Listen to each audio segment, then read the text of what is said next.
कमाली, तेरी महिमा है अजब निराली, तेरी महिमा है अजब निराली, तू है इस बागे आलम का माली। पत्ता पत्ता पता दे रहा है तेरा कर इशारे, है ये संसार तेरे सहारे।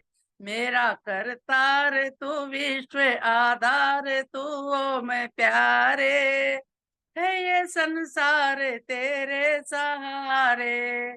पक्षी गणराग सुंदर हैं गाते, जीव जंतु भी सिर हैं झुकाते। ओम भू तू ही तू ओम प्यारे, है ये संसार तेरे सहारे। मेरे करतार तू विश्व आधार तू ओम प्यारे, है ये संसार तेरे सहारे। है गमे गोचर है वेदों ने गाया, तेरी महिमा का पार न पाया। है गमे गोचर है वेदों ने गाया, तेरी महिमा का पार न पाया। ज्ञानी ध्यानी मुनि विद्वान गुणी खोज आरे, है ये संसार तेरे सहारे। मेरे करतार तू विश्व आधार तू ओम प्यारे, है ये संसार तेरे सहारे। अपनी भक्ति में मन को लगाना, कष्ट सारे हमारे मिटाना। लगे भक्ति में मन करे संध्यावन मिलके सारे, ये संसार तेरे सहारे। मेरा करतार तू विश्व आधार तू ओम प्यारे, ये संसार तेरे सहारे। बहुत बहुत धन्यवाद। ओम सभी को सागर। डॉक्टर वेद प्रकाश शर्मा जी आइए, जब तक आचा प्रिय जी आते तब तक आपको सुने।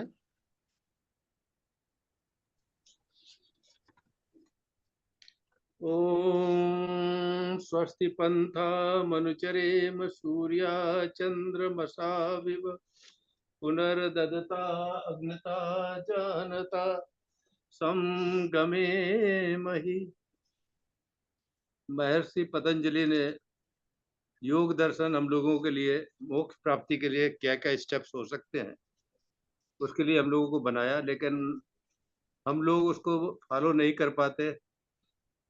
ये थोड़ा सा अजीब है कि आर्य समाज योगर भी पतंजलि योग करते नहीं है। बुराई तो नहीं करना चाहिए, लेकिन ये है कि आदमी को ध्यान जरूर रखना चाहिए कि हमारा जो जन्म है अपवर्ग प्राप्त करने के लिए हुआ है, भोगों के लिए नहीं हुआ है। और अपवर्ग अगर आपको प्राप्ति करना है तो आपको योग मार्ग पे चलना ही पड़ेगा, और सबसे पहले अपने ऊपर अनुशासन रखना पड़ेगा। पहला ही उसका सूत्र है योगस अथ योग अनुशासन। अगर जब अब तक आपके शरीर पर अपना खुद का अनुशासन नहीं होगा आप कुछ नहीं कर सकते। और दूसरा ही उसका सूत्र है कि योगस से चित्त वृत्ति निरोधा। चित्त जिसे हम लोग मन भी कहते हैं, बाहर की वृत्तियों को, बाहर के जो विचार है उनको रोक देना, वही योग है। हम योग में जब बैठते हैं तो हमें बाहर की बातें ज्यादा आती है और ईश्वर के बारे में कुछ नहीं पता चलता है। तो मन तो हमारा जड़ है, जड़ होने के नाते वो जो डायरेक्शन लेता है वो आत्मा से लेता है। और हमने जब तक अपनी आत्मा को पवित्र नहीं करेंगे तो मन के अंदर जितने भी खराब विचार आते हैं वो आत्मा के थ्रू से ही उठते हैं। आत्मा ही काम है उसका इच्छा और प्रयत्न करना। तो जितनी भी इच्छा है वो आत्मा से ही स्टार्ट होती है। जड़ तो बेचारा है, जैसे कि मोटर हमारी जड़ है, वो जब तक आप नहीं चलाएंगे नहीं चलेगा। तो जैसे ही आपकी आत्मा आपके मन को नहीं चलाएगी तो आपका मन तो बिल्कुल यूजलेस है। तो इसीलिए उन्होंने सबसे पहले कहा योगर से चित्त वृत्ति निरोधा। चित्त की वृत्तियों को रोकना ही निरोध है। और उसके लिए जब भी आप योग में बैठे तो आपकी जो 5 वृत्तियां हैं, प्रमाण विपर्य विकल्प निद्रा स्मृति, इनको आपको रोकना है। इन वृत्तियों को रोकना क्यों चाहते हैं? इन वृत्तियों को इसलिए रोकना चाहते हैं कि इन्हीं के द्वारा हम समाधि की ओर अग्रसर हो पाएंगे। जब तक ये वृत्तियां नहीं रुकेंगी जैसे भी आप ध्यान रखेंगे वृत्तियां आपको परेशान करती रहेगी। और जब तक इन वृत्तियों को रोकेंगे नहीं तो आपको समाधि नहीं मिलेगी। समाधि का मतलब होता है ईश्वर के दर्शन या साक्षात्कार। तो इसके लिए आपको चित्त की वृत्तियों को रोकना बहुत जरूरी है। और इसके लिए आपको यम नियम आसन प्राणायाम प्रत्याहार धारणा ध्यान समाधि, सीधे आपको समाधि नहीं मिलने वाली है। सबसे पहले यम और नियम जो कि महाव्रत है, जिनके करने के बिना आपको आगे बढ़ नहीं सकते। नीचे वाली सीढ़ियों पर बिना चढ़े आप ऊपर वाली सीढ़ियों पर नहीं चढ़ सकते। इसलिए यम, जिसमें अहिंसा सत्य सत्य ब्रह्मचर्य या परिग्रह, इनका पालन आपको करना ही पड़ेगा। ये आपके लिए पर्सनल चीज है। आपको अहिंसा मतलब दूसरे की हिंसा, चाहे मानसिक हो शारीरिक हो वाचिक हो, हिंसा नहीं कर रही है। सत्य आपको बोलना ही बोलना है। अहिंसा सत्य अस्त्य, अस्त्य माने चोरी, चाहे अपने विचारों की चोरी भी नहीं करना है आपको। अहिंसा सत्य अस्त्य ब्रह्मचर्य, ब्रह्मचर्य माने ब्रह्म में चिंतन करना। वीर की रक्षा करना तो वो सेकेंडरी चीज है। मेन चीज है आपको ब्रह्म के अंदर आपका चिंतन हमेशा ब्रह्म में ही रहे, आप ब्रह्मनिष्ठ हो जाए। हर समय ब्रह्म के बारे में ही सोचे, अपने लौकिक कार्य से निवृत्त होकर के। लेकिन आप लौकिक कार्य से निवृत्त हो गए, कोई टीवी देखेगा, कोई मोबाइल में 2 घंटे लगा देगा, योग के बारे में तो सोचता नहीं है। आजकल आदमी तो सुविधा प्रेमी हो गया, उसको मोबाइल ऐसा मिल गया कि मोबाइल में 2 घंटे बर्बाद कर देगा, लेकिन योग के लिए 1 घंटे भी नहीं बैठ पाएगा। सबसे बड़ी कटु बात यह है। और वैसे तो अपने लोकेशना के लिए परेशान रहता है आदमी, और जब उसके प्राणेषणा पा जाती है कि उसके प्राण जब क्षतिग्रस्त हो जाते हैं, आंखें अंधी होने लगती है मोबाइल देखने से, या उसको बीमारियां रहती है निष्क्रिय रहने से, डायबिटीज हो गया, ब्लड प्रेशर हो गया, तब उसे लगता है कि यार हमको कुछ करना चाहिए। तब वो योगासन भी करेगा और योग की तरफ भी प्रवृत्ति बनाएगा। तो घर पे बैठ के वो योगासन भी नहीं करेगा। लेकिन हम लोग जितने ज्ञानवान है लेकिन उस पर एक्शन नहीं करते। तो आचार हीनम न पुनंत वेदा, जब तक हम आचरण में नहीं आएंगे, किताबें कितनी पकड़ लो, कितने भी प्रवचन सुन लो, उससे कुछ नहीं होने वाला है। महर्षि दयानंद ने खुद ही कहा था उनसे, श्रद्धानंद से, हमारे बरेली में ही आए थे तो उनको बताया हुआ था भैया कि आप कितने भी बड़े बड़े भाषण सुन ले, कितनी तर्क वितर्क आप कर ले, कितना भी पढ़ सुन ले, लेकिन परमात्मा जब तुमको बर पाएगा, जब उसकी आपके ऊपर कृपा हो जाएगी, तभी वो अपने स्वरूप को खोलकर आपके सामने रखेगा। तो ये बात आप लोगों को बताते तो बहुत बार है, लेकिन इस पर कोई प्रैक्टिकली काम नहीं करना चाहता। और सबसे इम्पोर्टेंट है, जो व्यक्ति अपने दुराचार से नहीं हटता है, जिसका मन हमेशा शांत रहता है और तर्क वितर्क में अपने को उलझाए रहता है, और जिसका चंचल चित्र हमेशा एकाग्र नहीं हो पाता, निरुद्ध अवस्था में नहीं हो पाता, तो भगवान को कभी प्राप्त नहीं कर सकता। और भगवान के द्वारा दिए गए ज्ञान, प्रकर्ष ज्ञान, उसको भी नहीं प्राप्त कर सकता। ये दो चीजें, चित्त की चंचलता दूर करने के लिए आपको योग के शरण में जाना ही पड़ेगा। और जब भी आप बैठेंगे तो बाहर की चित्त की वृत्तियां आपको परेशान करेंगी, तो उनको आपको रोकना ही पड़ेगा। अगर आपके अंदर बैठे हुए हैं और बाहर की चित्तियां आ जाए तो उनको धक्के देर के बाहर निकाल देना है। जाओ, भाग जाओ, जंगल में जाकर के वहां पर चले जाओ। हम कोई समय हम परमात्मा से मिले हुए हैं, तो हमारे पास टाइम नहीं है तुम्हारे लिए। तो इस तरह से आप बहुत प्रयत्न करेंगे तब जाकर के मन आपके कंट्रोल में आएगा, वरना आप परेशान होते रहेंगे और योग के मार्ग पे तो आगे बढ़ ही नहीं सकते।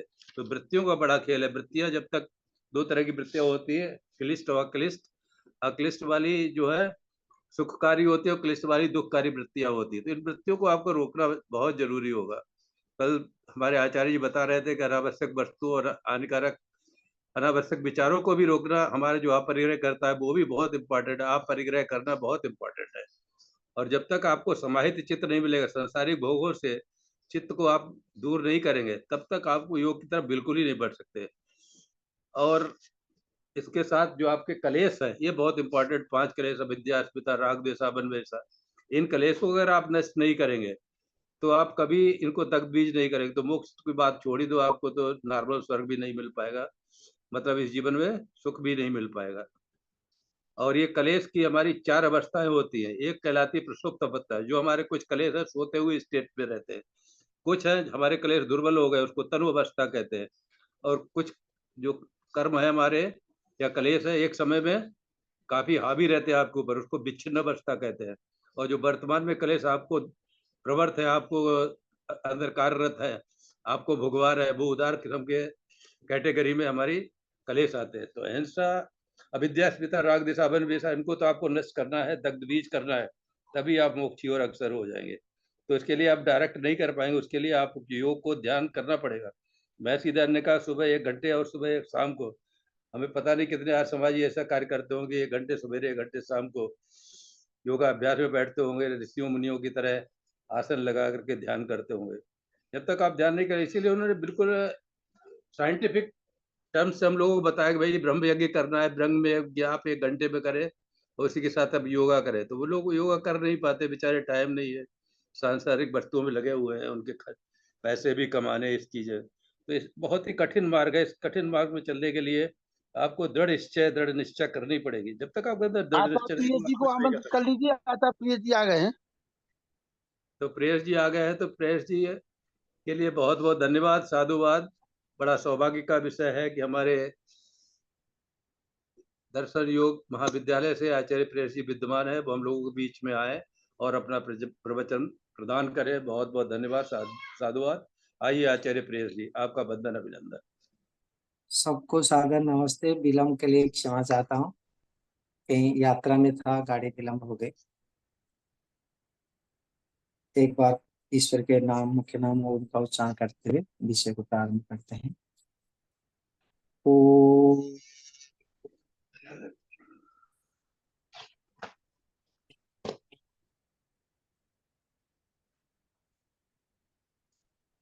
ओम सहना भवतु, सहनौ भुनक्तु, सह वीर्यं करवावहै, तेजस्विनावधीतमस्तु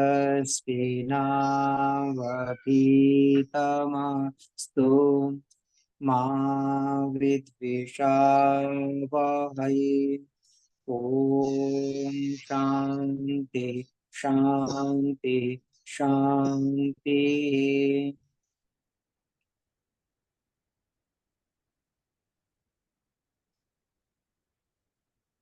सनातनीय महानुभाव, उपस्थित पुजारियों की मातृशक्ति, भद्र पुरुषों, इस समय हम क्रियात्मक योग संबंधित विचार कर रहे हैं।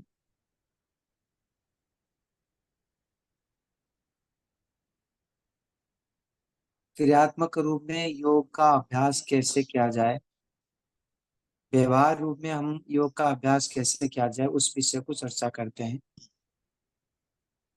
हम पूर्ण रूप में यम के विषय में विचार कर चुके थे कि अहिंसा, सत्य, अस्तेय, ब्रह्मचर्य, अपरिग्रह आचरण क्यों करें, करने से क्या लाभ है, नहीं करने से क्या हानि है, उस विषय को हम विस्तृत रूप में हम चर्चा कर चुके हैं।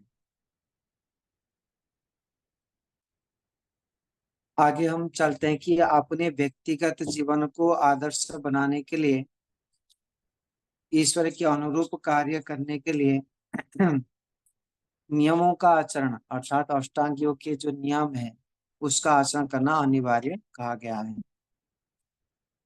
शौच, संतोष, तप, स्वाध्याय, ईश्वर प्रणिधान, इन 5 तत्वों का नाम है नियम। परिभाषिक शब्द है।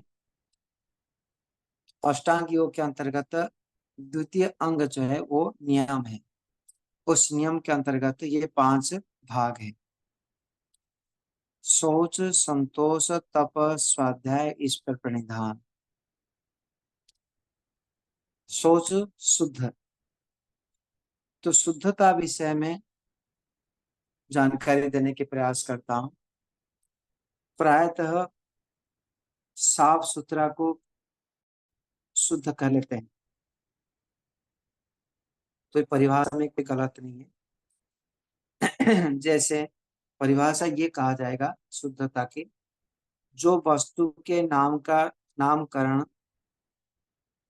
व जिस वस्तु के नामकरण जिस गुणों के कारण से, कर्मों के कारण से कहा गया है, गुण कर्म स्वभाव के कारण से कहा गया है, उस गुण कर्म स्वभाव को बनाए रखना, बने रहना, तब उसको शुद्ध वस्तु कहा जाता है। फिर आवृत्ति करता हूं, जो वस्तु के नामकरण जिस गुण कर्म स्वभाव के कारण से कहा गया था, उस गुण कर्म स्वभाव में बने रहना, तब उसको कहेंगे शुद्ध पदार्थ है। यदि उस गुण कर्म स्वभाव से बिगड़ जाता है, परिवर्तन हो जाता है, उसको कहते हैं अशुद्ध पदार्थ है। एक परिभाषा। दूसरे, ये स्वरूपतः शुद्ध, जो वस्तु स्वरूप में, जैसे कि शुद्ध दूध, तो दूध के गुण कर्म स्वभाव जिस कारण से कहा गया था उस प्रकार से स्वरूप में बने रहना, उसको कहते हैं दूध का शुद्ध स्वरूप है। उसमें जल डालते हैं तब ये शुद्ध स्वरूप नहीं रहा। ऐसे ही शुद्ध भोजन, तो भोजन जिस कारण से कहा गया है उस गुण कर्म स्वभाव उस चीज में है, तो वो कहेंगे शुद्ध भोजन। ऐसे ही शुद्ध गोमूत्र, गौ के मूत्र को शुद्ध गोमूत्र कहा गया कि उसमें कुछ मिलावट नहीं है। ऐसे ही शुद्ध गोबर, गोबर को भी शुद्ध कहा गया क्योंकि उसमें कुछ मिलावट नहीं है। तो जो हमारे लिए अशुद्ध हो सके ऐसे पदार्थ भी प्योर हो तब भी उसको शुद्ध कहा जाए, परंतु वो हमारे लिए उपयोगी नहीं है। जैसे कि शुद्ध शराब, शराब में शराब है, उसमें पानी नहीं मिला गया है, तो शराब शुद्ध है परंतु वो हमारे लिए अशुद्ध है। तो अभी रहा कि एक स्वरूपतः शुद्ध, आगे आता है कि हमारे लिए शुद्ध क्या है। हमारे लिए शुद्ध यही है कि जो मन के प्रवृत्ति है, चलो उसको क्लिष्ट हो जाएगा, उसको कहेंगे जिसमें सत्व प्रधान है उसको कहेंगे शुद्ध पदार्थ हमारे लिए। जो हम ग्रहण करना चाहते हैं उस ग्रहण करने पदार्थ में यदि सात्विक गुण अधिक हो तब उसको कहेंगे शुद्ध पदार्थ हमारे लिए। परंतु यथार्थ स्वरूप में होना उस स्वरूपतः वो वस्तु शुद्ध कहा जाता है। आशा है आपको शुद्ध का परिभाषा समझ में आ गया होगा। अभी हम लेंगे कि जो यहाँ पर शौच व शुद्धता की बात बताया गया है कि हर योगाभ्यासी व्यक्ति को अर्थात हर मानव को शौच के आचरण करना चाहिए। तो यहाँ पर दो प्रकार की शौच की बात आती है शुद्धता की। एक आता है कि बाह्य शुद्धि, दूसरे आता है कि आभ्यंतरण शुद्धि। बाह्य शुद्धि अर्थात आत्मा से हट करके, शरीर से हट करके बाहर के जो साधन को हम प्रयोग करते हैं उन प्रयोग में शुद्धता होना। तो दो चीज हो गई, स्वरूपतः वस्तु को जो प्रयोग करना चाहते हैं वो शुद्ध हो, दूसरे कि हमारे लिए वो सात्विक प्रधान हो, सत्व प्रधान हो, तब वो भी वो शुद्ध पदार्थ है। तो जो जो वस्तु अधिक सत्व गुण है उतने अधिक शुद्ध है, और जितनी मात्रा में तमोगुण रजोगुण है उतनी मात्रा में अशुद्ध है। किसके लिए? आत्मा के लिए। तो अवयव रूप में ये हमको धारणा देखना होता है कि इसमें कितने सत्व गुण है, कितने रजोगुण है, कितने तमोगुण है। जितने सत्व गुण है उतने हमारे लिए लाभदायक है, शुद्ध पदार्थ है। तो कुल मिलाकर के जो आत्मा को सुख देने वाला हो, सात्विक गुण वाला अधिक हो, तब उसको हमारे लिए शुद्ध पदार्थ कहा जाए। तो बाह्य शुद्ध के आकार पर जिन जिन साधनों को हम प्रयोग करते हैं, घर है, मकान है, वस्त्र है, गाड़ी है, भोजन है, जो जो बाह्य वस्तुएं हैं उन वस्तुओं को शुद्ध करना, प्योर रखना, मिलावट नहीं करना, अपने गुण कर्म स्वभाव में रहने के प्रयास करवाना, तो इसको कहते हैं शुद्ध बाह्य शुद्धि। शरीर में स्नान करना, जो मल मूत्र आदि निकलता है नीरस, उसको हमने शुद्धि करने के लिए प्रयास करते रहना। तो ये हो गए शुद्धता के कर्मों पे। दूसरे आता है कि आभ्यंतरण शुद्धि। आभ्यंतरण मन आत्मा के पास में निकटतम जो है साधन, जो शरीर के अंदर है, क्या क्या है, जिसको अंतःकरण कहते हैं। मन, बुद्धि, अहंकार। उस मन को दो भाग कर देते हैं, चित्त और मन। तो मन, बुद्धि, अहंकार जिसको अंतःकरण कहते हैं, इन अंतःकरणों की शुद्धि होना चाहिए। उससे थोड़ा सा बढ़ करके इंद्रियां हैं, 5 ज्ञानेंद्रिय, 5 कर्मेंद्रिय। तो इन सभी का शुद्धि कैसे किया जाता है, ये सबसे मूल्यवान है। महानुभाव, क्रियात्मक रूप में भी हमको शुद्ध रखना है, तब जाके अष्टांग योग के आचरण हम कर पाएंगे। तो वर्तमान प्रश्न उठता है कि आभ्यंतरण शुद्धि कैसे किया जाता है और आभ्यंतरण शुद्धि किसको कहते हैं, और क्या आत्म शुद्धि भी होता हो, तो आत्मा की शुद्धि किसको कहते हैं, और मन की शुद्धि किसको कहते हैं। और बुद्धि की शुद्धि किसको कहते हैं, अहंकार की शुद्धि किसको कहते हैं, फिर आगे बढ़ करके इंद्रियों की शुद्धि किसको कहते हैं, और आगे बढ़ करके शरीर की शुद्धि किसको कहते हैं, और आगे बढ़ करके बाह्य वस्तु आ जाएंगे, बाह्य वस्तु की शुद्धि। तो आत्म शुद्धि से लेकर के बाह्य जितने भी साधन है उन सभी का शुद्धिकरण करना ये नियम के अंतर्गत है, शुद्धता के अंतर्गत है। तो कहाँ से शुरू करें बाह्य शुद्धि को। बाह्य शुद्धि विषय हमने समझ में आ गई कि जैसे स्वरूप है उस स्वरूप में बनाए रखना, जो सत्व प्रधानता में रखना। महानुभाव संसार के बाह्य वस्तुओं में भी हमारे अंदर में प्रवेश करता है। जैसे बाहर में दुर्गंधमय परिवेश है, तो दुर्गंध के परमाणु, जिन परमाणु में दुर्गंधता है अर्थात रजगुण तमोगुण प्रधानता है, वो द्रव्य हमारे नासिका के माध्यम से शरीर में प्रवेश करता है। और शरीर में प्रवेश करने के पश्चात मन में भी बुद्धि में भी जो जो परमाणु जैसे प्रवेश करता है, उसके मन में उस परमाणु प्रधान बन जाता है। जैसे कि स्फटिक मणि देखे हो कि बा कोई आईना, चलो आईना देखेंगे, आईना के सामने कुछ भी नहीं है, तब वो जैसे को वैसे है। आईना के सामने जब वो लाल फूल रखेंगे तो लाल रंग की प्रतिबिंब वहां पर होगा, तो प्रतिबिंब लाल के कारण से हुआ। वहां जो लाल प्रतिबिंब बना है तो वो भी परमाणु जन्य है, बिना परमाणु से कोई परिवर्तन होता नहीं है। परंतु परमाणु भी वो उसी प्रकार से कि अंदरूनी परमाणु के परिवर्तन होता है। यहाँ के ऊपर के पुष्प के परमाणु अंदर प्रवेश नहीं करता है, कि वह प्रकाश के परमाणु प्रवेश नहीं करता है, वो रिफ्लेक्ट होता है, अंदर में ही परिवर्तन होता है। उसी प्रकार से मन में जो हम भोजन आदि करते हैं तो वो गोलक में परिवर्तन करता है, और उन गोलक के परिवर्तन के आधार पर मन में भी परिवर्तन हो जाता है। इन मन के परिवर्तन से उस प्रकार से आत्मा अनुभव करता है। तो मन रजोगुण प्रधान हो जाए तब क्या अनुभव करेगा, तो रजोगुण के कार्य को करने की इच्छा करेगा और रजोगुण के कार्य को करने लगेगा। उस प्रकार संबंधित संस्कार भी उभर जाएगा। तो सूक्ष्मता की ओर हम जा रहे हैं कि मन को सत्व प्रधान करना है, तब हम वस्तुओं को यथार्थ बोध कर पाएंगे। बुद्धि सत्व प्रधान करना है, तब वो वस्तुओं का निर्णय करने में, कर्म के निर्णय करने में समर्थ बन जाता है। अहंकार सत्व प्रधान बन जाए तब अहंकार के जो गोलक है, अहंकार सत्व प्रधान बन जाए तो वस्तुओं का यथार्थ बोध, अस्तित्व का बोध करवाता है। तो कहने के तात्पर्य है कि संसार में जो जो वस्तुएं बाहर में दिखाई देते हैं वैसे ऐसे ही मन में भी दिखाई देते हैं। और तो मन में कितने दिखना है, जैसे बाहर के वस्तु को कितने देखना है वो अपने ऊपर डिपेंड करता है ना। हम देखते हुए भी किसी को देखते नहीं है, अर्थात चक्षु से आते हुए भी उसको हम रिसीव नहीं करते। उसी प्रकार से मन में अनेक संस्कारें होते हैं, अनेक जानकारियां होती है, परंतु उसमें से जो हम इच्छा करते हैं अथवा हमारे मन जिस प्रकार से बनता है उसी प्रकार से हमको दिखाई देता है। इसलिए मन की शुद्धता अनिवार्य है। मन की शुद्धता केवल मात्र मन को सत्व प्रदान करना। सत्व प्रदान करने के उपाय महर्षि पतंजलि ऋषि ने अनेक प्रकार के बताए।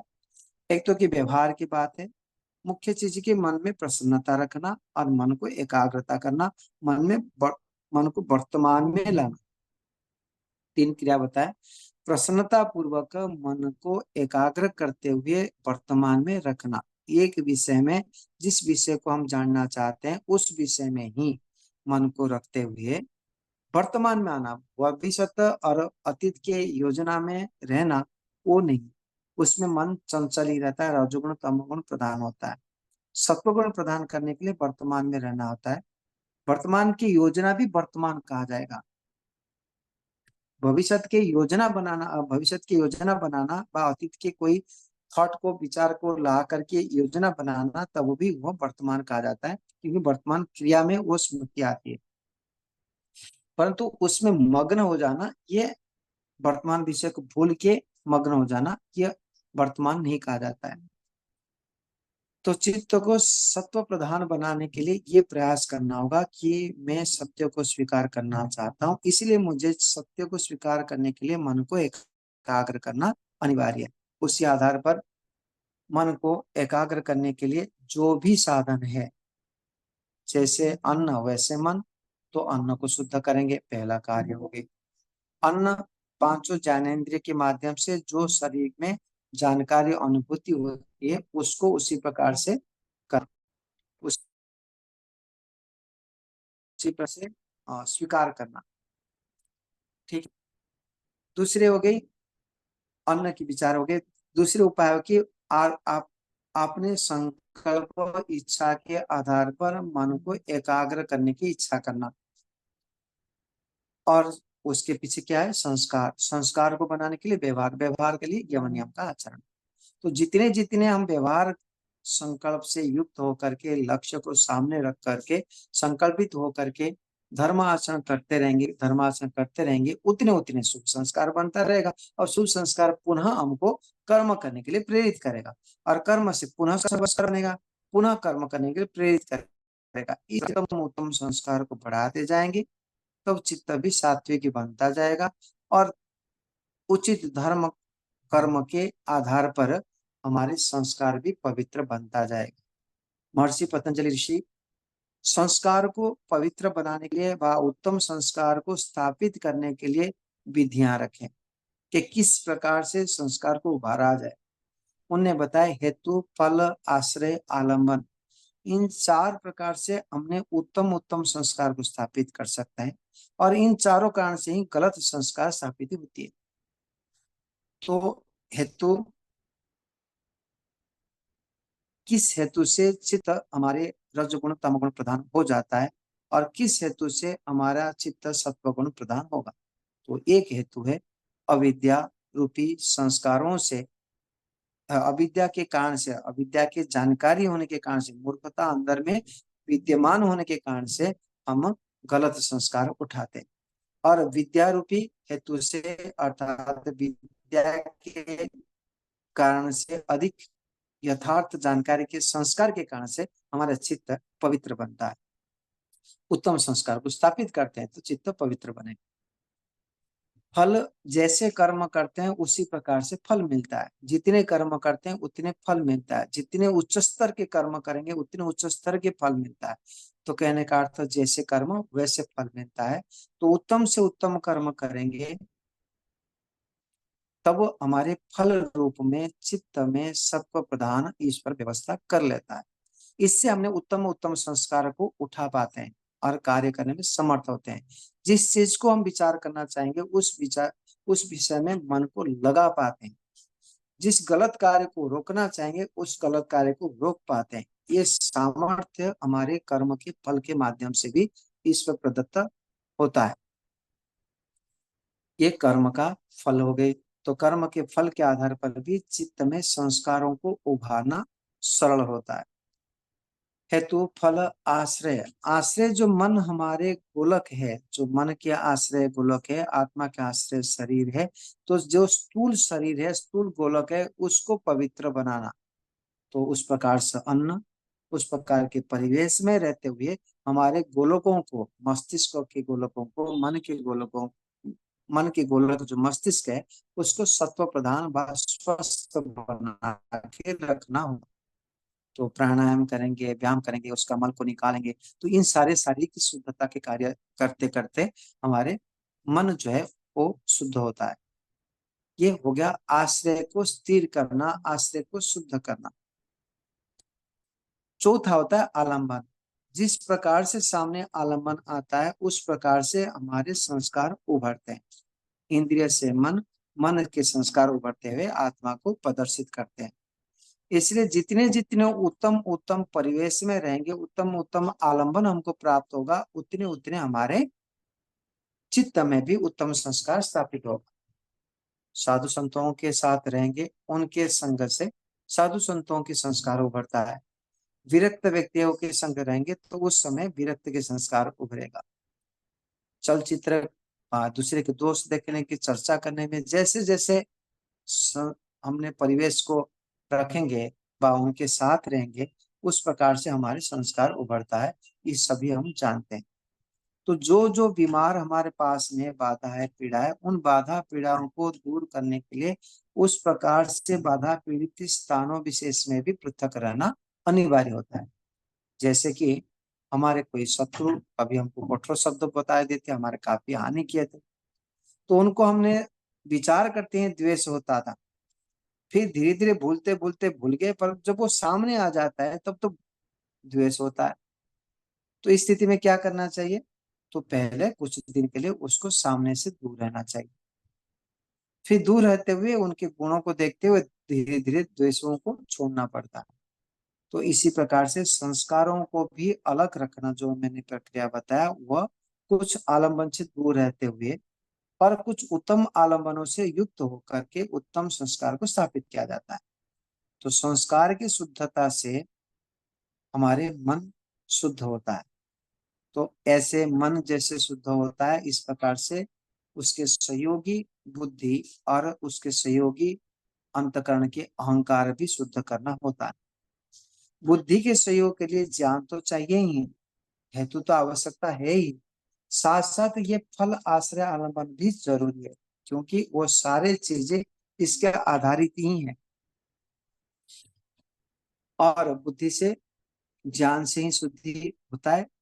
तर्क से, प्रमाणों से जितने सत्यता को बोध करने में समर्थ होते हैं, उन सारे जानकारियों का आवश्यकता है, तब वो उचित अनुचित का निर्णय करने में समर्थ बनता है।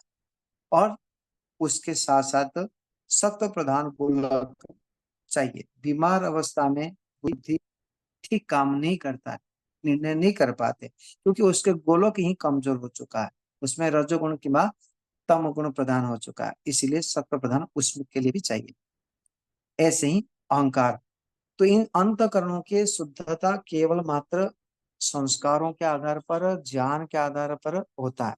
इसलिए योगाभ्यासी व्यक्तियों को विद्या से ही प्रयत्न करना चाहिए। हर समय जो सत्य है उसको मैं स्वीकार करूं, जो असत्य है उसको मैं त्याग करूं, इन संकल्प में चलने से आंतरिक शुद्धि होती है। अभी रहा कि ध्यान काल में और व्यवहार काल में शुद्धता के आचरण। व्यवहार काल में चलते फिरते, खाते पीते, बोलते, नौकरी करते, व्यापार करते समय शुद्धता के आचरण, जहां पर हम रहते हैं, जिस परिवेश में रहते हैं, जिस थाली में खाते हैं, इन स्थितियों को आप सुव्यवस्थित करना, सुंदर बनाने के प्रयास करना, साफ सुथरा रखना, उसके घर को घर के स्वरूप में बनाए रखना, वस्त्र को वस्त्र के स्वरूप में बनाए रखना, पुस्तक को पुस्तक के स्वरूप में बनाए रखने के लिए प्रयास करना। जैसे वो वस्तु कुछ बोले, उस वस्तु ही प्रसन्नता बोध हो, मतलब वो वस्तु जैसे स्वरूप में वैसे है, तो वो दिखाता है कि मैं ठीक ठाक हूँ, ऐसे हमको लगना चाहिए।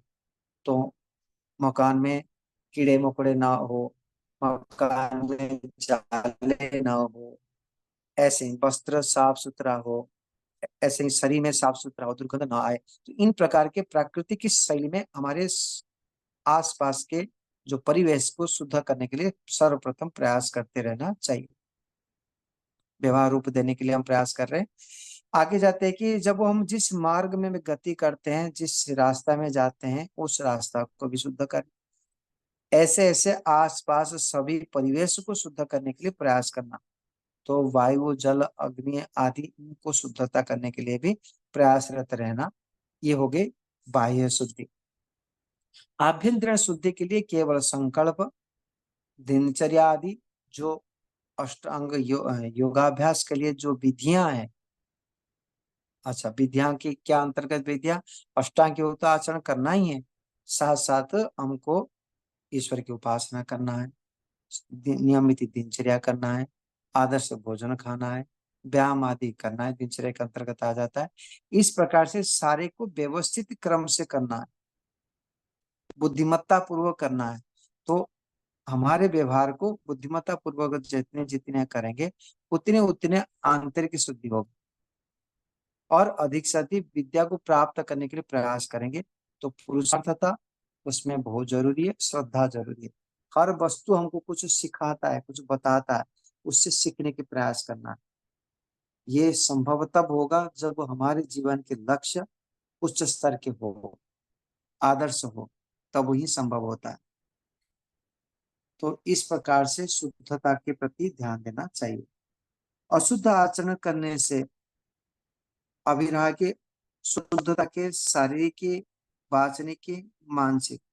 मानसिक तो आंतरिक शुद्धता करने के लिए प्रयास करना। वाचनिक शुद्धता ये होता है कि वाणी से स्पष्ट हो, जैसे वाणी होना चाहिए। जैसे हिंदी में बोल रहा हूं तो हिंदी में जो जो गलती है वो गलतियां हटे, तो वो शुद्ध वाक्य, शुद्ध कथन कहा जाता है। उसी प्रकार से मन में भी तीनों काल के सत्य को स्वीकार करने के प्रयास करना, ये भी शुद्ध आचरण है। और शरीर में तो बाह्य शुद्धि आदि रखना, तो इनका भी परीक्षण करते रहना चाहिए। तो आशा है आपको अभी शुद्धता विषय में कुछ जानकारी हुआ होगा। आगे बढ़ते हैं। शौच संतोष। संतोष उसको कहते हैं पूर्ण पुरुषार्थ के उपरांत जो प्राप्त हुआ है उसमें आप तृप्त रहना,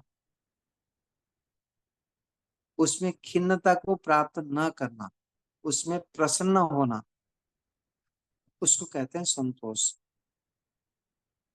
हर समय संसार में कोई बड़े लक्ष्य रखते हुए, आशा रखते हुए पुरुषार्थ किया जाता है कि ये कार्य करने से मुझे ये परिणाम मिलेगा। इसको पहले समझते हुए हमने कार्य करते हैं। बिना फल से कोई पुरुषार्थ नहीं कर सकते,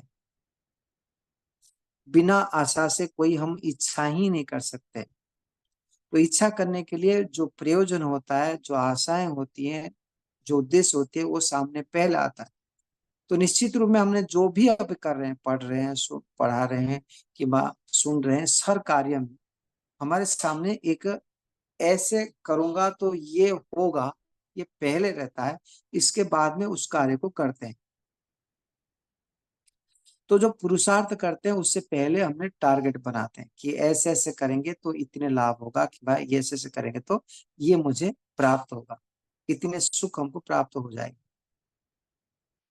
परंतु उससे पुरुषार्थ करने के पश्चात क्या वो पूर्ण रूप में प्राप्त होता है? नहीं हो पाता। अनेक कारण से वो जैसे हम इच्छा करते उतने नहीं होती। ईमानदारता पूर्वक देखेंगे तो ये संभव है, नहीं हो पाती। ठीक है, कहने के लिए हमने कम आशा करते हैं और अधिक मिलता है, वो तो है। लेकिन अधिक पुरुषार्थ तो हमने कोई कम प्राप्त हो ऐसे है ही। और उत्तम कर्म, निष्काम भावना से हम कर्म करते हैं तो निश्चित रूप में हम जितने मेहनत करते हैं पर्याप्त मिलता है। परंतु इच्छाएं, लौकिक कामना, जो इच्छा से कार्य करते हैं तो उसमें हमको कम ही लगता है स्वाभाविक रूप में। तो उसको परिवर्तन करना होगा, हमारे विचारों को परिवर्तन करना ही होगा। तो कैसे किया जाता है? पहला पद्धति होती है कि जब हम मेहनत करते हैं, जो कुछ प्राप्त होता है हमारे को, उस प्राप्ति को देखना, देखते हुए जिन जिन कृपा से, जिन जिन व्यक्तियों के सहयोग से हमको प्राप्त हुआ, उनको हमने थैंक्स करना, धन्यवाद देना। इससे ही हमारा संतोष के आचरण के पहला सीढ़ी होता है। यदि हम कर्म करते हुए उसमें जो प्राप्त है उसको न देखते हुए, जो अप्राप्त है, जो अभी प्राप्त करने योग्य है, जो प्राप्त करने के शेष रह गया है, उसको देखते हुए हम खिन्नता प्राप्त करते हैं, वो संतोष आचरण नहीं। तो जो प्राप्त है उसको देखना पहला, और देखने मात्र से हम संतोष का आचरण नहीं कर पाएंगे। साथ जिनकी कृपा से प्राप्त हुआ उसको भी धन्यवाद देंगे।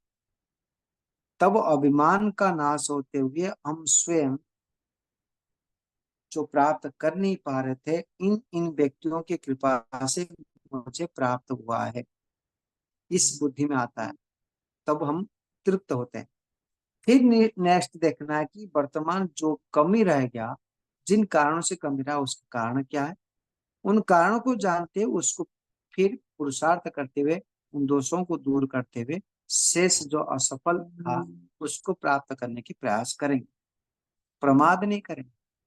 संतोष का आचरण ये नहीं कि मेहनत किए और जो मिल गया उसको लेके बैठ गए बस, और देखना ही नहीं, ये बात नहीं है। प्राप्त होने के पश्चात एक श्वास लेना, चलो मिल गया, हो गया, अच्छा हो गया।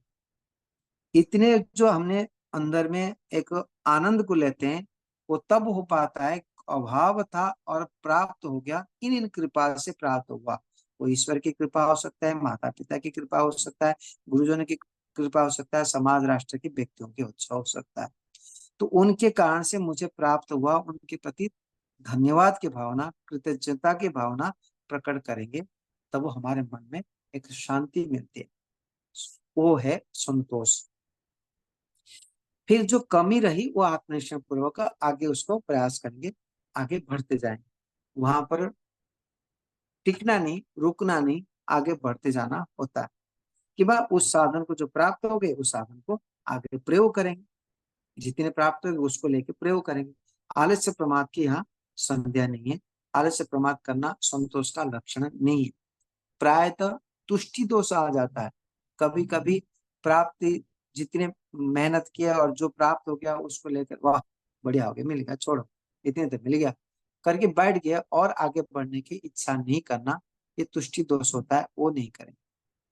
साधन मिला है तो उसको प्रयोग करेंगे, साधन में कमी है उसको पुरुषार्थ करेंगे, परंतु जितने साधन मिल गई है उसके प्रति धन्यवाद देते हुए हृदय में एक शांत परिवेश को बनाए रखना, एक सुखद स्थिति को बनाए रखना, उसको कहते हैं संतोष। तो ये भी व्यक्तिगत क्रिया है। तो सोच के समान व्यक्तिगत ही ये अपने मन को सात्विक बनाता है, ईश्वर की ओर को ले जाता है। कैसे? ईश्वर की ओर कैसे लेता है? संतोष आचरण से। पहले तो शुद्धता आचरण से कैसे लेता है? शुद्ध आचरण से मन सत्व प्रधान बन जाता है, इससे मन एकाग्र होगा और ध्येय विषय जो ईश्वर है उसको प्राप्त कर पाएंगे। तो सोच का तो समझ में आ गया। अभी संतोष आचरण करने से ईश्वर की ओर मन कैसे जाएगा? योगाभ्यासी के लिए सोच आचरण करना, संतोष आचरण करना क्यों? महानुभाव, जिन व्यक्तियों के अंदर में संतोष कम है, अर्थात प्राप्ति को प्राप्ति नहीं मानते हैं, अनायास प्राप्ति मानते हैं, प्राप्ति किसी की कृपा से नहीं मानते हैं, तो कभी संतोष आचरण नहीं कर पाते और उससे जो कमियां है उसको चुभता रहता है, ये चाहिए, ये चाहिए, ये चाहिए, ये चाहिए, हो नहीं रहा है और ये चाहिए, इसको ही तो कहते हैं तनाव। इसके कारण से ईश्वर के प्रति प्रेम नहीं होता है, वो वस्तु के प्रति तड़प होता है और उस तड़प से वो घूमता रहता है, घूमता रहता है, घूमता रहता है। तो इसी कारण से यहाँ पर कहा गया है कि नहीं, संतोष करना जरूरी है। ईश्वर आपको बहुत कुछ दिए हैं, बहुत कुछ दिए हैं, बहुत कुछ दिए हैं, उसको देखो और उसमें ईश्वर की कृपा है, गुरुजनों की कृपा है, माता पिता की कृपा है, पड़ोसी की कृपा है, जिनकी कृपा से प्राप्त है उसको देखे तो उतने को प्राप्ति के प्रति थैंक्स करना, यही कृतज्ञता है, संतोष है। और जो न्यून है उसको पुरुषार्थ करेंगे। तो इस प्रकार से संतोष के आचरण नहीं करने से मन में खिन्नता होता है, तनाव होता है, जिससे हम योगाभ्यास से रहित हो जाए। इसलिए व्यक्तिगत जीवन को सुखद, सात्विक, शांत बनाने के लिए संतोष की आवश्यकता है। किसी किसी क्रिया में संतोष आचरण नहीं करना होता है, ऋषि मुनियों ने मना किए। जैसे विद्या प्राप्ति में संतोष, विद्या प्राप्ति में कभी संतोष नहीं करना चाहिए, विद्या प्राप्त निरंतर करते रहना चाहिए। तो ऐसे क्यों? आप तो कह रहे थे कि यम नियम पालन करने में किसी भी प्रकार से छोड़ना नहीं है, तो यहाँ पर विद्या प्राप्त करने में, धर्म आचरण करने में संतोष आचरण नहीं करना चाहिए, अर्थात निरंतर करना चाहिए, क्योंकि यही हमारा कर्तव्य है। ये विद्या धारण करना, विद्या से ही मुक्ति मिलेगी। विद्या एक बाह्य साधन नहीं है, विद्या एक अंदरूनी साधन है और विद्या पूर्वक ही हमें आगे बढ़ पाएंगे। तो विद्या वैराग्य का मूल साधन है और वैराग्य से ही उत्तम कर्म कर पाएंगे, यथार्थ कर्म कर पाएंगे, धर्म कर्म कर पाएंगे। इसीलिए सोच और संतोष हमारे व्यक्तिगत उन्नति के लिए अत्यंत लाभकारी है। हम निरंतर प्रयास करते रहना चाहिए। समय शायद हो चुका है, अन्य कोई किसी को संशय हो, शंका हो तो पूछ सकते हैं। कोई शंका हो तो पूछ सकता है।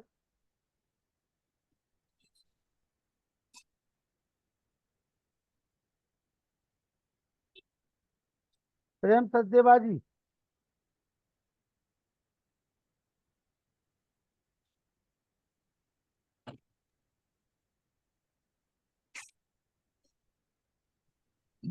नमस्ते प्रधान जी।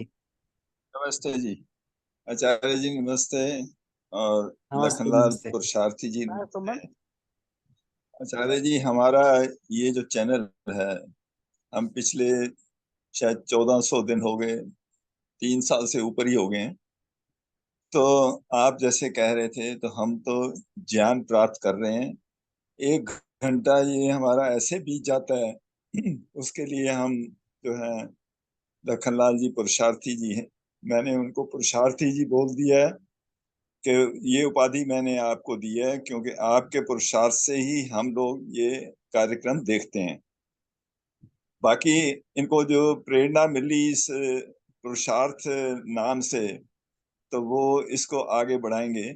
खाली इसी प्रोग्राम से ही नहीं, और भी कार्यक्रम कार्य करते हैं ये पुरुषार्थ के। तो ये पुरुषार्थ जो है किस कैटेगरी में आता है, पहली बात तो मैं ये पूछूं आपसे।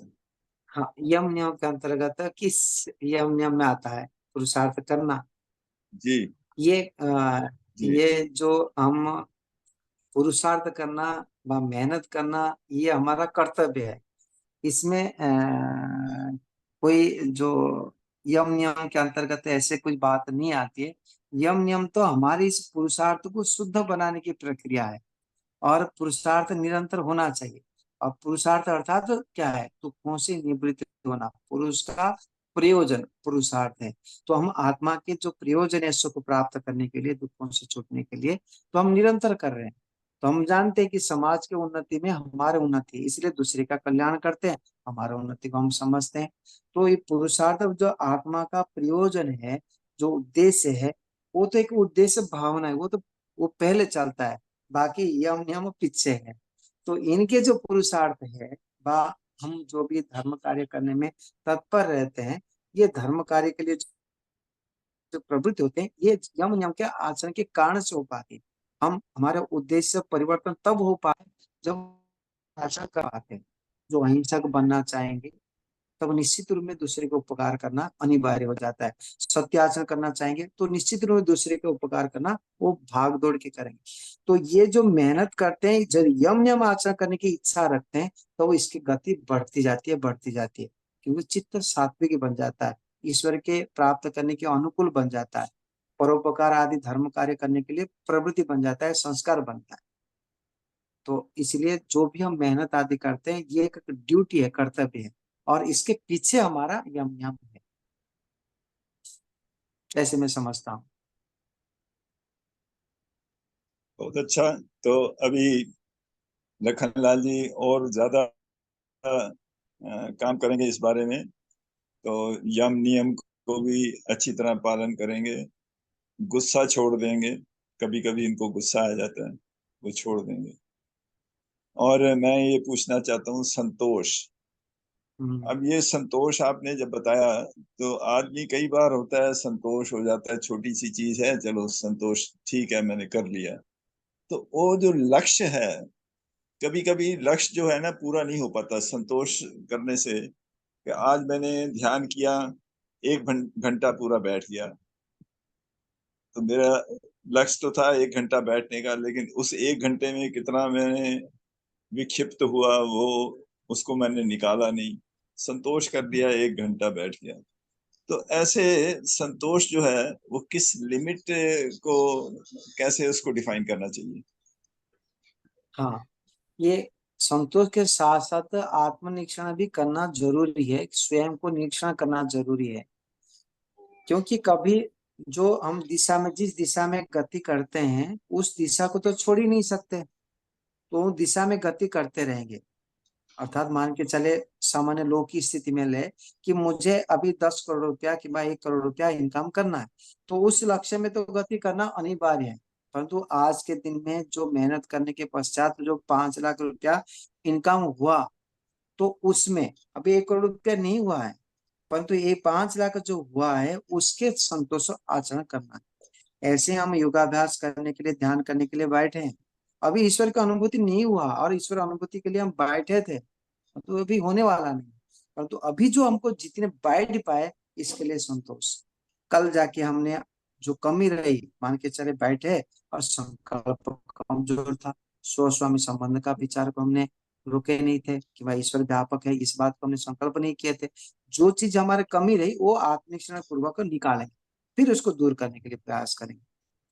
पुरुषार्थ करने के लिए मना नहीं है और पुरुषार्थ करना जरूरी है, वरम तो ये कहा जाएगा कि यदि संतोष आचरण करते हैं तो तत्काल ही आत्मनिरीक्षण करने के लिए भी बोध आता है, बुद्धि आता है, और आत्मनिरीक्षण करते ही हमारी गति बढ़ जाती है। वहां दुखी नहीं होना है। प्रायः क्या होता है, प्राप्त होने के बाद उसको देखते नहीं है और कमियों को देखते हुए दुखी होते हैं। मान के चले मुझे गाड़ी खरीदी करना है, मुझे कार लेना है, मुझे कार जरूरी है, मैंने संकल्प किया कि मुझे कार खरीदी करना है, तो 10 लाख रुपया मुझे चाहिए, तो मेरे पास में 1 लाख रुपया है, तो मैं क्या सोचूं कि चलो मुझे मेहनत करना है और थोड़ा अभी 4 घंटा काम करता हूँ, अभी 6 घंटा काम करना पड़ेगा, तो जितने मुझे पैसा मिलेगी तो अगले महीना भी इतने रख लो, ऐसे योजना बना दी। तो मेहनत करने शुरू किए, कितने व्यक्तियों के पास जाके मेहनत किए, करने के बाद जो आज 4 लाख कुछ भी पैसा नहीं था, वर्तमान 1 लाख रुपया आ गया हमारे पास। अभी 1 लाख रुपया आने के बाद प्राय हम क्या सोचते, ओहो अभी और 9 लाख रुपये काम करना है, कैसे करूं, कहाँ से लाऊं और कैसे मेहनत करूं, इतने तो मेहनत कर रहा हूँ फिर भी नहीं हो पा रहे, 9 लाख और लाना पड़ेगा। या अभी दुखी हो रहा है, बेचारे को 1 लाख मिल चुका है, उसके प्रति कोई थैंक्स के भावना नहीं, इसके प्रति कोई भाव नहीं कि मेरे पास पहले कुछ भी नहीं था, आज 1 लाख रह गया, तो वो देखना होता है पहले। तो देखो पहले 1 लाख रुपया मिल गए, चलो अमुक अमुक व्यक्ति की कृपा से मिल गया, बहुत बढ़िया। फिर आगे बोलेगा कि हाँ 9 लाख का अभी काम करनी है, मुझे बहुत कम समय है, अभी थोड़ा कम गति है, मुझे और गति बढ़ानी है, कि मैं 6 घंटा मेहनत करता हूँ 7 घंटा मेहनत करूँ, कि मैं इस तरीके से करता हूँ इस तरीके से करूँ। ऐसे ऐसे सोचना स्वतंत्र है, वो सोचना चाहिए और आगे बढ़ना चाहिए। ये है संतोष और पुरुषार्थ में भिन्नता है। जो हमने वहां पर तुष्टि दोष नहीं आना चाहिए, उसको आगे बढ़ते जाना चाहिए। जी प्रधान जी। जी बहुत अच्छा। तो अभी एक चीज और पूछनी है आपसे। जब ये जैसे लखनलाल जी पुरुषार्थ कर रहे हैं, उसका संस्कार बना उनका, हमारा भी संस्कार ये बना कि हम भी 8 बजे या उसके आसपास हम जुड़ जाते हैं। हमारा ऐसा संस्कार बन गया है तो हम छोड़ते नहीं इसको, इस समय को हम छोड़ते नहीं है, और हमने अलार्म भी लगा रखा है। और लखनलाल जी भी छोड़ते नहीं, चाहे ये रेलवे स्टेशन पे हो, जा रहे हो, गाड़ी के अंदर हो, तब भी ये इस चैनल को चला रहे होते हैं। और इसके लिए लोगों से संपर्क करना, ये सारा कुछ काम भी करते हैं इसके बैकग्राउंड में। तो ये जी संस्कार जो है, ये पड़ता है आत्मा पे, पड़ता है ये संस्कार, मैं ये पूछना चाहता हूँ। जी जी, ये आत्मा में, मन में और ईश्वर के पास तीनों कपि बनता है। जितने भी कर्म करते हैं तीनों कपि बनता है। तो आत्मा के पास में ठीक। संस्कार बनने के कारण से पुनः कल इस समय में इच्छा होगी ये कार्य करने के लिए। ऐसे ऐसे हो कि जन्म चला जाएगा, अगले जन्म में भी वो संस्कार आत्मा के पास रहेगा और सूक्ष्म मन में भी वो संस्कार बना रहता है। जब वो उस प्रकार से गोलक मिल जाएगा कर्म के आधार पर, अगले जन्म में वो संस्कार पुनः उभरेगा। इस जन्म में भी पुरुषार्थ करेंगे, जैसे पुरुषार्थी अगले जन्म में और पुरुषार्थी बनेंगे, क्योंकि पुण्य कर बहुत रहे हैं बढ़िया तो करेंगे। और बढ़िया मस्तिष्क मिलेगा और अधिक साधन मिलेगा। अभी तो थोड़ी सी फोन से करते हैं, आगे कुछ और कुछ होगा। तो इस प्रकार से अलग प्रकार के फल भी मिलेगी, तो आगे खूब बढ़ेंगे। इसमें कोई कटौती नहीं, संस्कार तो हटता ही नहीं, पड़ता रहता है। ठीक है जी, बहुत बहुत धन्यवाद, बहुत बहुत धन्यवाद आचार्य जी। आइए राजेश्वर जी। प्रिय जी, आचार्य जी, हाँ जी हाँ नमस्ते जी, आचार्य जी। नमस्ते जी बहुत नमस्ते। अच्छा, आज तो मैं पूरा सफर में ही सुना आपका प्रवचन। बहुत बढ़िया, ठीक है। आचार्य जी बहुत बहुत धन्यवाद। आइए वेद प्रकाश शर्मा जी, 2 शब्द। बहुत ही सुंदर प्रवचन दे रहे हैं क्रियात्मक योग के लिए आचार्य प्रेस जी, उनका बहुत बहुत धन्यवाद, साधुवाद। इसी तरह से श्रृंखला चलती रहेगी और हमको वास्तव में योग मार्ग की ओर अवश्य ही बढ़ने की चेतना प्रदान करेंगे, जिससे हम योगी बन सके। बहुत बहुत धन्यवाद। सबको धन्यवाद।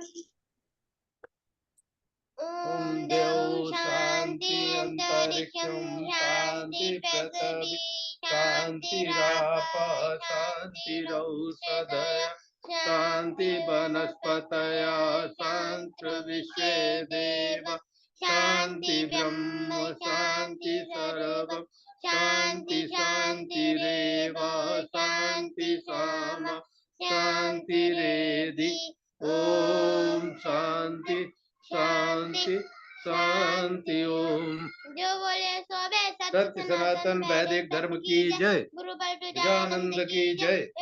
महर्षि दयानंद की जय। पुरुषोत्तम श्री रामचंद्र की जय। श्री कृष्णचंद्र की जय। एक राम की जय। श्रद्धानंद की जय। स्वामी आत्मानंद की जय। माँ हंसराज की जय। भारत माता की जय। ताकि रक्षा हो पालन हो आर्य समाज अमर रहे वेद की ज्योति जलती रहे का झंडा ऊंचा रहे आर्यों के महाकुंभ और भारत को समझो अभियान की जय। प्रभंतो विश्वमार्यम ध्वनि ओम। वैदिक अभिवादन सबको नमस्ते जी। ओम सर्वेभ्यो नमः। सभी को सादर नमस्ते, शुभ रात्रि। कल इसी समय पर पुनः मुलाकात होगी आप सभी।